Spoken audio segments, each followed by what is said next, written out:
नागपूरमध्ये 10 ऑक्टोबरला ओबीसींचा महामोर्चा। ज्यांना जीआर पटला नाही त्यांनी मोर्चात सहभागी व्हाव, वडेट्टीवारांचं आवाहन। मराठा समाजाच्या 10% आरक्षणावर आजची सुनावणी संपली। पुढील सुनावणी 4 ऑक्टोबरला।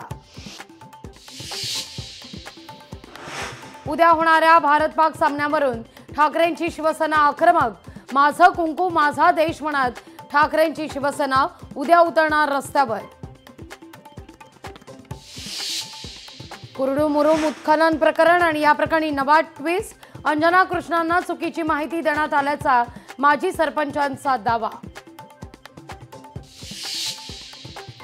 वर्गाच्या महापालिकांवर सनदी अधिकारी नेमण्यावरून मुख्यमंत्री फडणवीस आणि उपमुख्यमंत्री शिंदेंमध्ये नाराजी नाट्याची चर्चा। तर कोणतीही नाराजी नाही, स्टॅम्प पेपरवर लिहून देण्यास अजितदादांची तयारी। शिंदेंकडे गेलेले पुन्हा ठाकरेंकडे येण्यास इच्छुक। मुंबईतील 15 माजी नगरसेवक ठाकरेंकडे येण्याच्या तयारीत, सूत्रांची माहिती।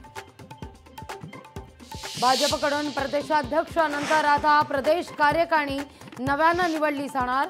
पुढील 15 दिवसात भाजप नव्या टीमची करणार घोषणा। छत्रपती संभाजीनगरमध्ये मनसेला मोठा धक्का। ज्येष्ठ नेते आणि प्रवक्ते प्रकाश महाजन यांचा राजीनामा।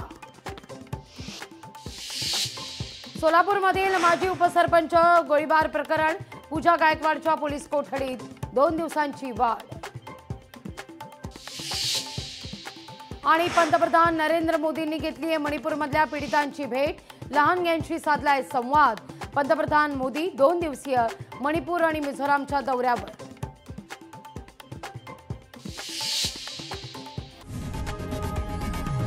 लोकशाही मराठी ऐका, पहा, जागरूक रहा।